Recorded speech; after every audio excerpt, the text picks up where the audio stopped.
All right. Well, look, hello, everyone. I'm actually going to start by, in Australia, we start by traditionally acknowledging the owners of the land, of which we're all in Australia that we're meeting on, particularly going back to the 2018, recognising our Indigenous people.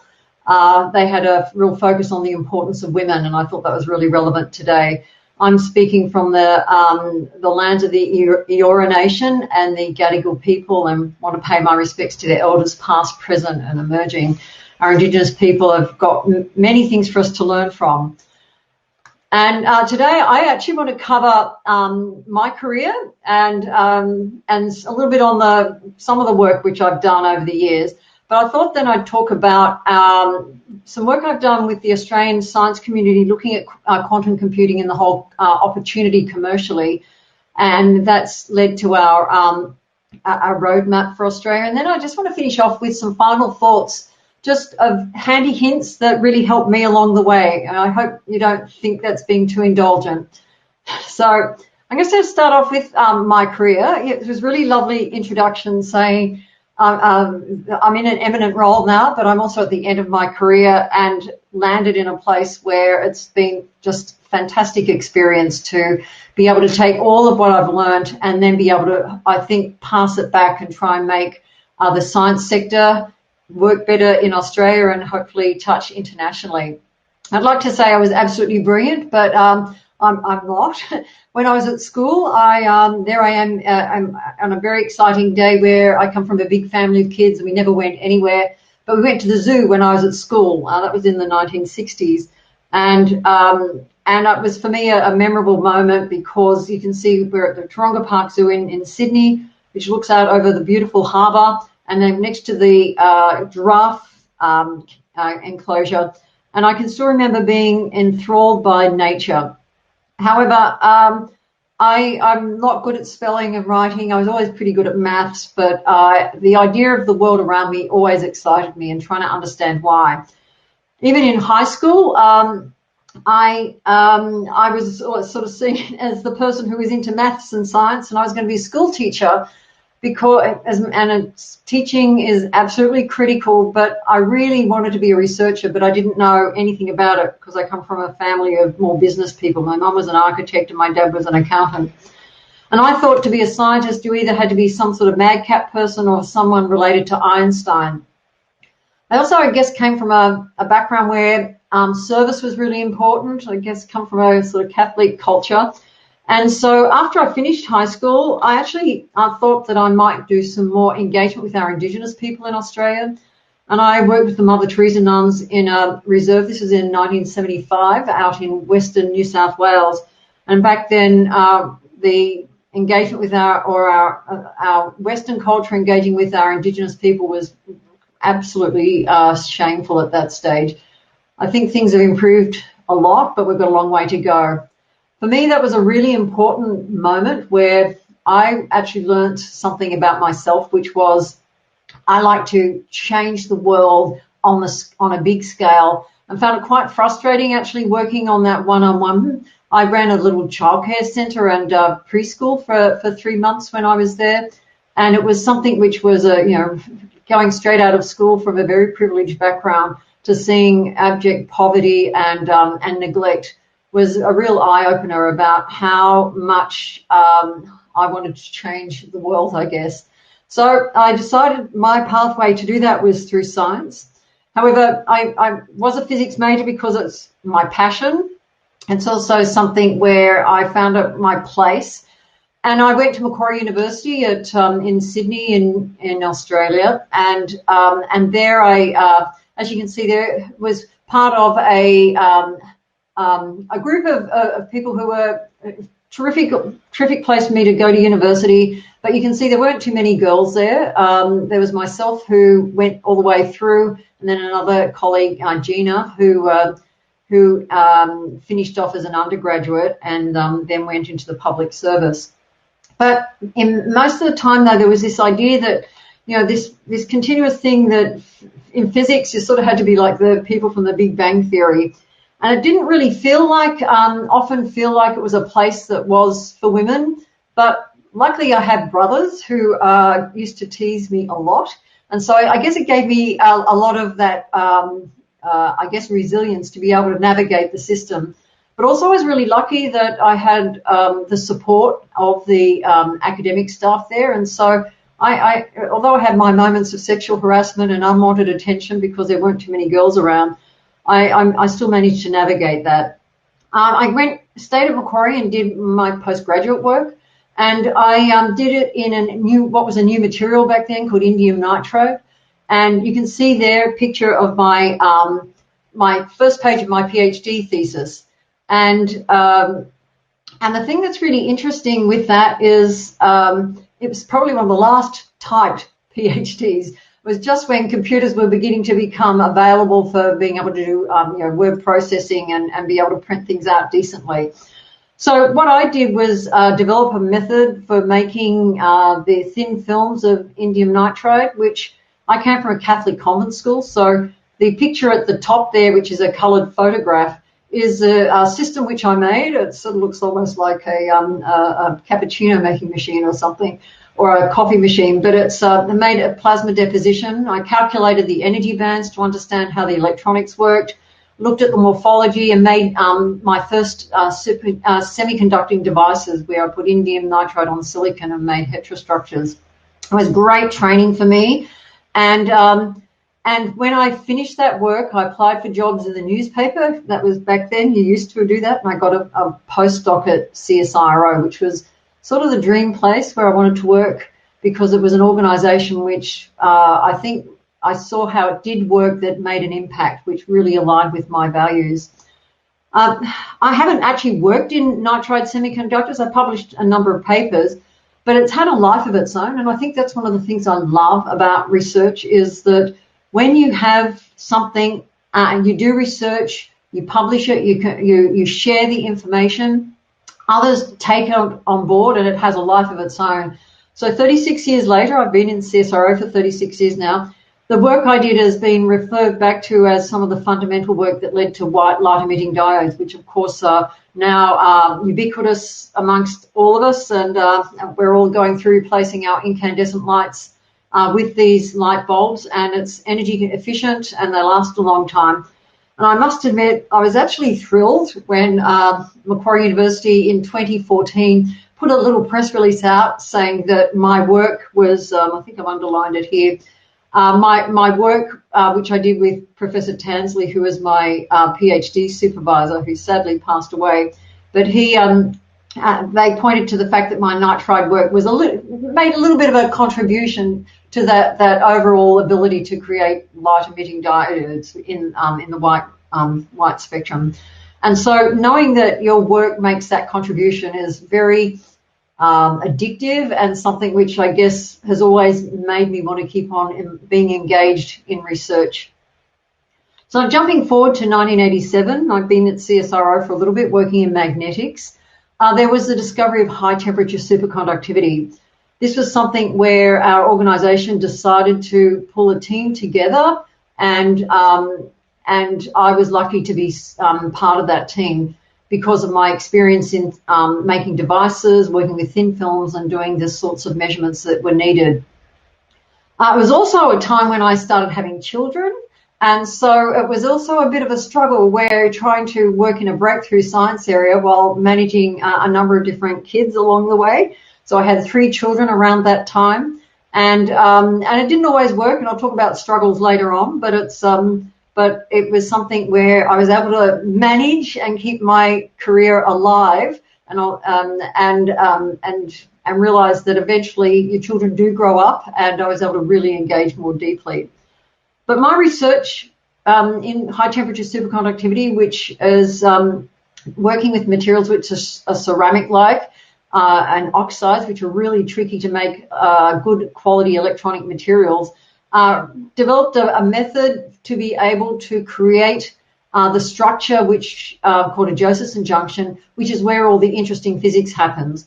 And you can see there it's a transmission electron micrograph, and I've got an arrow pointing to a grain boundary that's engineered there by the way we do the fabrication. And that grain boundary allows us to create devices called superconducting quantum interference devices, or SQUIDs, which allow us to detect very small magnetic fields.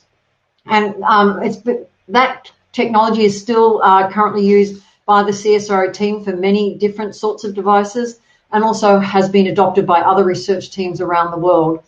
The application that I worked on the most was looking at the development of high TC devices for mineral exploration.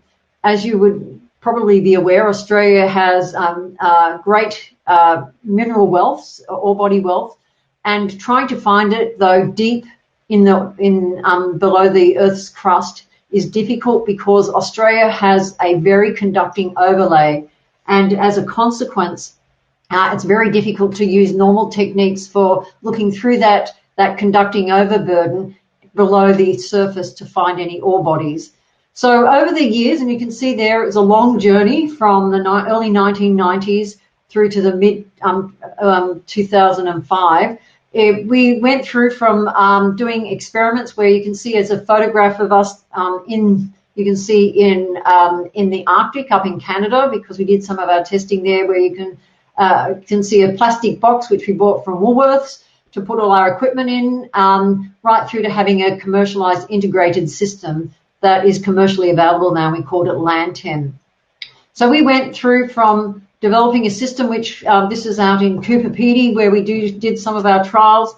You can see our device was hidden under that black garbage bin to stop wind making noise, and got to a point where the system became recognized as being able to delineate and identify ore bodies in a way that no other tool could.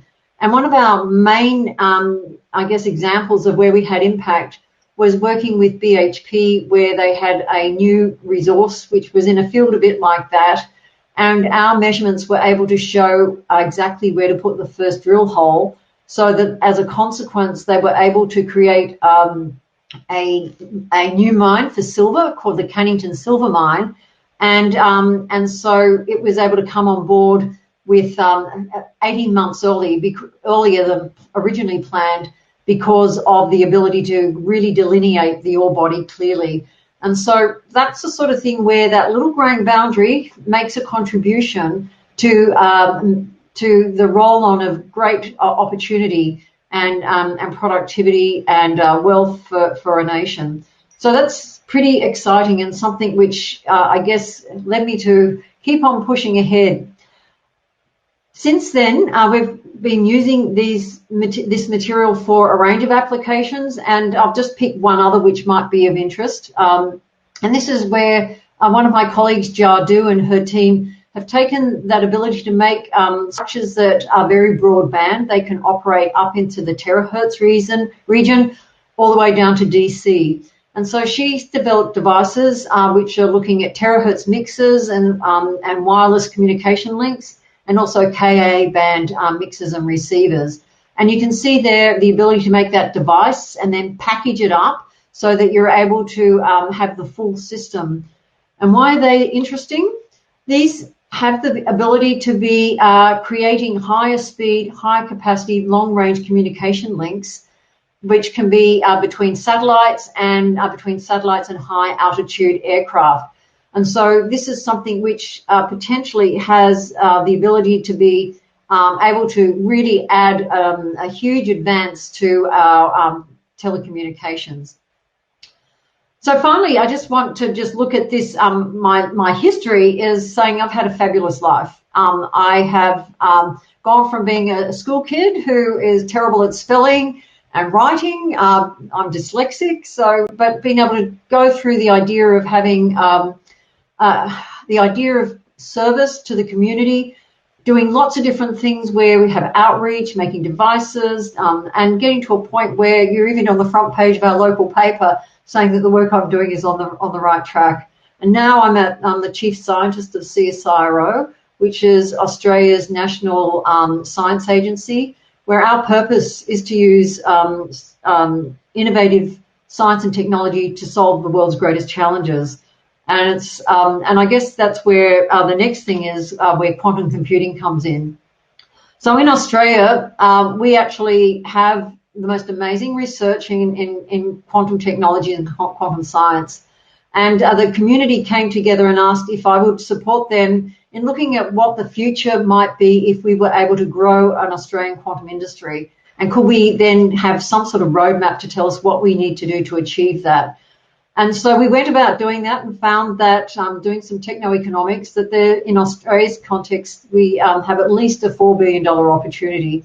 We're a small country, and so it's a smaller market, but worldwide it's about an 80 billion plus in the near term.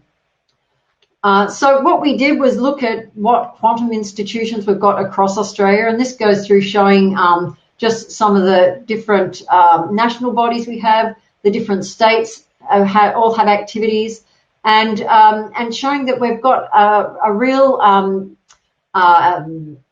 critical amount of research that's going on here, doing fantastic, promising research that is already leading to startup companies, which can be used for a whole range of applications. We've been looking not just at quantum computing, but also technologies for health, defence, mining, as I showed you before, and space communications. The idea being that we can accelerate, drug and materials development, enhance security by better sensors, and being able to find resources better, including water, and also improve our communications. So as a consequence, I mentioned we're beginning to see an industry emerging here, and you can see a list there of a number of different companies that have started up in Australia, as well as multinationals such as Microsoft and Rigetti and IBM coming onto shores in Australia to participate here. And what we're recognising is the need, though, to coordinate and collaborate in a way which is a little bit different to how we've operated in Australia in the past. And the reason why we have to do that is we recognise that investment around the world is huge, and I've identified here the investments in different countries. So it's a competitive area, and there is I guess a worldwide race going on. And so for us to be successful, we need to we need to make sure that we're making the most of our opportunity here and pulling ourselves together. So one of the great opportunities I've had as the Chief Scientist of CSIRO is to try and understand where we can be of assistance. And so what we've done is gone through and look at our place in the sector. And what I've got here is a bit of a conceptual model we came up with, because the work that we do in CSIRO is often more in the applied and technology development end. And we've found that we're at our best when we're able to partner with universities to be able to create these opportunities.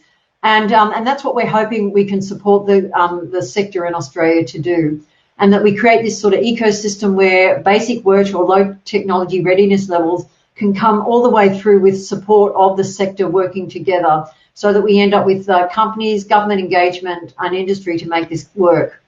So the vision was that we get a consensus view of quantum technologies in Australia, and I think we've achieved that. That we take that economic analysis to show that there is an opportunity there, and then identify what actions are needed to make this happen. I mean, we looked at 2040 as our future place where we want to aim for, and make sure that we have everything going so that we're able to cement our place in having a quantum research and development, but leading to making sure that we have the IP that's needed to do this, and underpin the successful commercialization of quantum technologies. The techno-economic work identified that there's plenty of jobs in the different areas, and also industry opportunities. And to do that, it means that we need to have the focus and coordinate the effort across Australia, and also engaging internationally, that we build that quantum workforce, that we have the collaboration to bring everyone together, and that we enhance the readiness of government, society, and end users so that they really know how to build and use this information. So progress so far is that we've found the Pawsey Supercomputing Centre and Quantum Brilliance have joined forces to develop a supercomputing hub for innovation with a quantum opportunity there, where seen the development and concept underway of AusQuantech, looking at creating an independent peak body representing the quantum industry. That's still early days, but it's great to see that coming together. We've seen the New South Wales government create the Sydney Quantum Academy with a view to creating the workforce of the future to be able to deliver an industry like this. Our Defence Science and Technology Group have identified quantum technologies as one of their star shots, creating a pathway to really forging an early industry opportunity. We've seen IBM and Melbourne University set up a quantum hub, and there are many other new ideas and initiatives underway.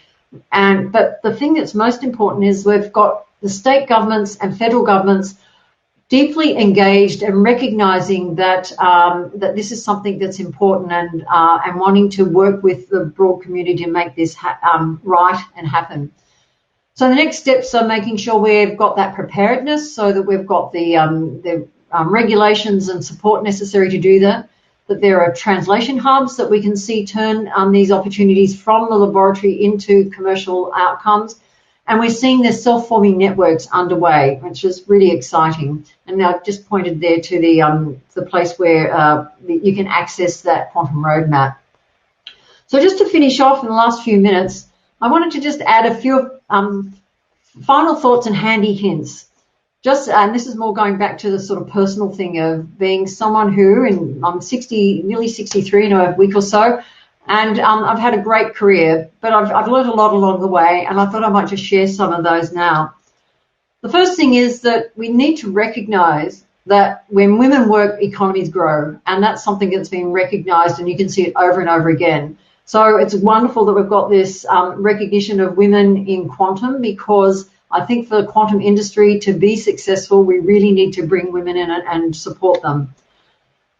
Career paths, though, are not always straightforward, and what I've got there is a career path over years of, the classic one where you go up to and have a linear improvement in your career and responsibility and opportunity until you hit your flat line or your Peter principle.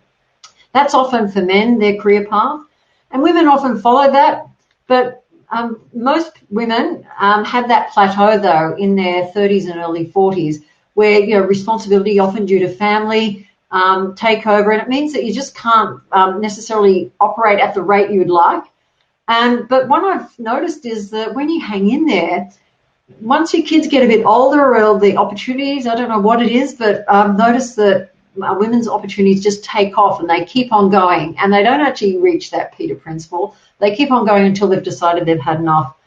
And I know that happened for me, and that period of time is something we've really got to nurture and support women in that time, not to give up and to hang in there. And that point where an inflection happens, we need to make sure that we give women the opportunity to make the most of what they have to offer and embrace that full human potential. So I'm just going to give you a few handy hints on what made a difference to me, just very briefly. The first one is that you need to find your voice. You need to make sure you're heard, that you speak with confidence, and don't be afraid to speak up. Really important, we need to learn to pitch our ideas. And so learning to give a good talk is really critical. If you go through, look at some of the stats, they say that people would prefer to die than to give a talk, and we've got to get over that. I know I used to feel that way, and giving a presentation was absolutely nerve-wracking, and now it's something where I just love to do. And so just do it more often and break through those nerves. Another thing which has been really important for me with resilience is we always have to work with people who are not necessarily our favourite people at the time. It might be a work colleague who you just don't see eye to eye with. It might be your children when it's a bad hair day, your partner, a relative. But the thing is that you can change your whole relationship with them by this magic trick which a colleague of mine taught me, Noemi Bangles told me this, and this is that when you're dealing with someone you don't like, just before you go into that meeting, think of 10 nice things about them. It works like magic. You'll just go in, your whole demeanor is nice and positive. It may be pushing it like they opened the door for someone, or like the car they drove, I like their eyebrows, whatever it is, but this is something where try it. You'll find it makes a huge difference. I'll show you this in detail in a minute, but learn to sit where to sit in a meeting. Watch this place. Keep fit. If you keep fit, you actually can cope with anything, and you get sick less often. Think about what you're going to wear the next day, the night before. That changed my world because it meant I was all organized and out the door quickly. All my children, boys and girls, do this, and they always go back to saying it's something they really appreciate. Don't worry about housework. Make technology work for you. The thing is incredible where with the COVID pandemic, technology has really allowed us to keep on operating. But we need to know how to work it, make sure that we know how to be empowered by it. Software systems we need to know. We need to make sure we've got batteries all charged up. This is something that also changed my life was working out what are we having for dinner tonight. I know it sounds a bit crazy, but we all have to eat at night. And my technique I'll show you in a moment. So this is about where to sit in a meeting. There's a position at the table which is in that top spot where the chairman is or chairperson is. So if you want to be in the best position, be opposite the chairperson. And then if you want to be in a lesser position, the light green ones. And then if you really want to be not seen by the presenter or the chair, but sit really close to them because they won't see you. And then the orange ones are somewhere in between. And these are the other configurations there. So if you don't want to be seen in that bottom corner, sit in those yellow spots there because you won't get seen.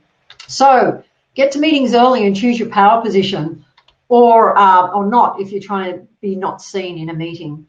And then finally, this is my handy hint, which really saved my life. One of my colleagues at work actually recommended this when I really felt the pressure at 3 o'clock in the afternoon thinking, what am I going to feed all my kids?